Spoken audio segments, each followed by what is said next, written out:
What's a big industry secret that isn't supposed to be known by the general public?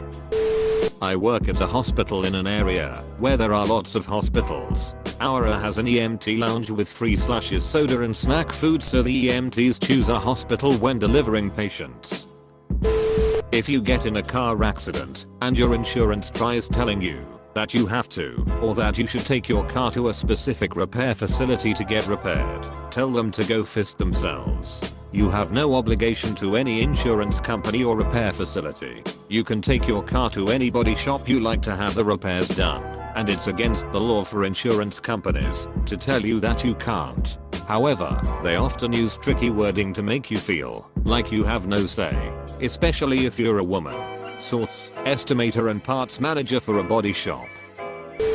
Customer service text chat can see what you're typing in the box before you hit send. Relative of mine was a mystery shopper and did a lot of car garages. He would get sent in with a car and had to get it serviced and reported on how well it was completed / if they found all the faults / if the customer service was up to scratch, etc. The results were usually 6/10 until suddenly every garage was at 10/10 continuously. He investigated as it was a bit suspicious and found Mize, mystery shopper, written on the bottom of the car he was given.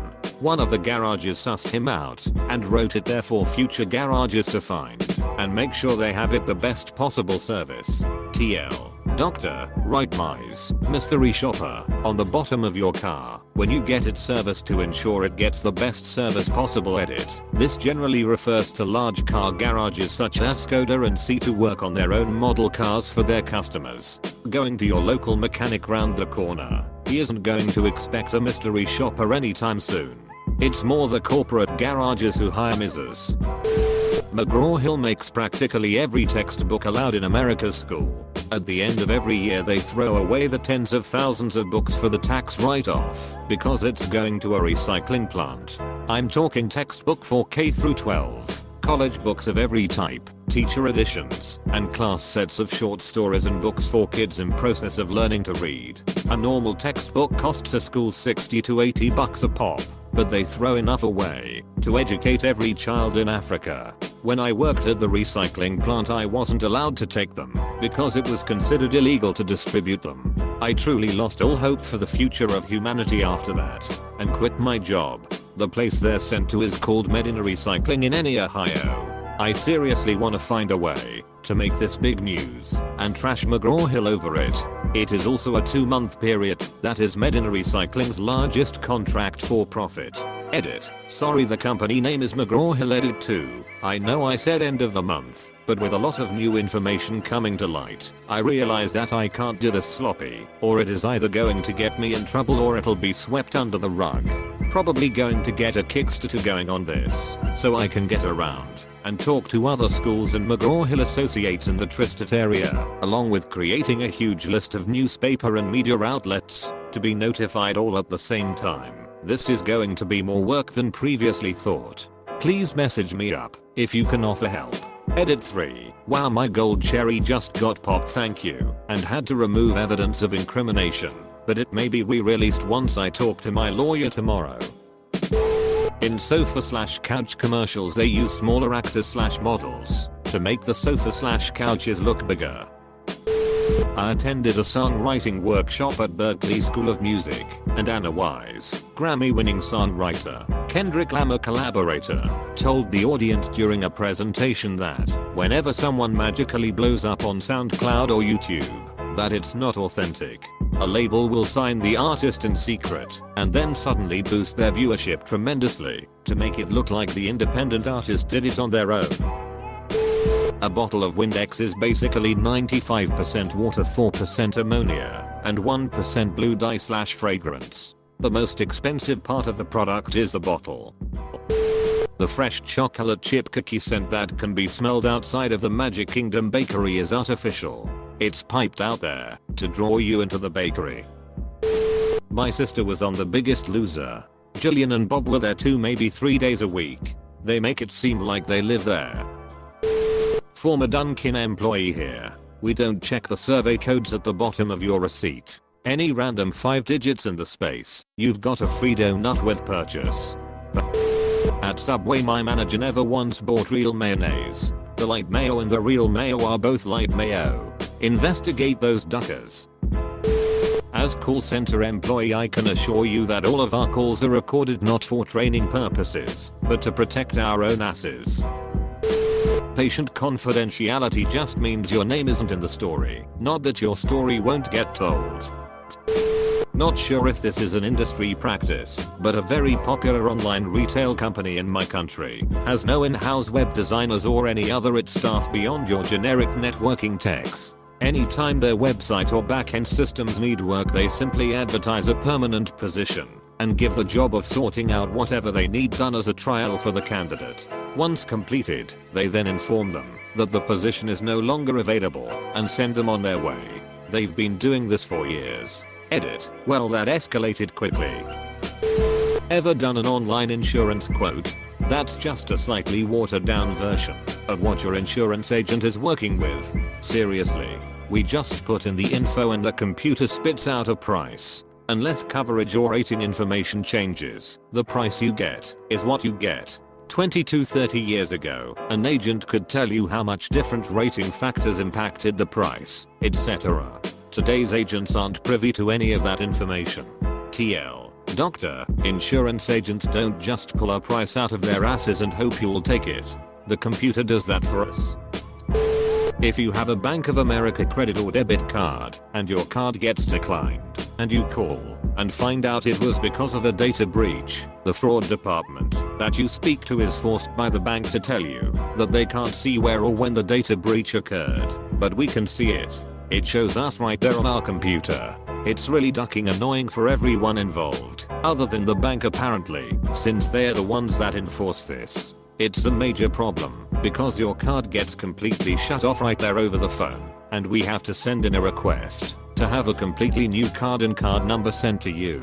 Then, you wait about 2 weeks to receive it in the mail and have to change everything you pay your bills onto the new card number.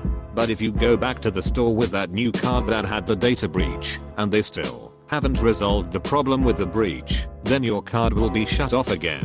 Rinse and repeat. Please try not to get too angry at the people you talk to on the phone.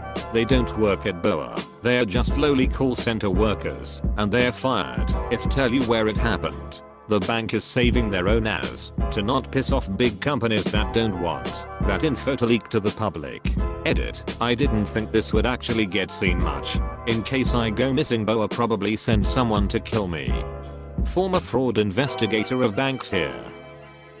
This is an industry-wide practice and nothing unique. The reason they don't tell the public is because if the compromised merchant hasn't gone public and you tell customers who the merchant was, you could be faced with a lawsuit for slander/defamation of character/whatever the legal team can come up with. It is very unlikely this would hold up in court, but the bank's legal department doesn't want to take the chance of dealing with it. Back when I was a fraud investigator for a bank, we had a vanilla folder hanging on the wall of the fraud department, which was 3 other guys and myself, which said on it, "Give to management if Walmart is compromised." Inside it was separate envelopes with each of our letters of resignation.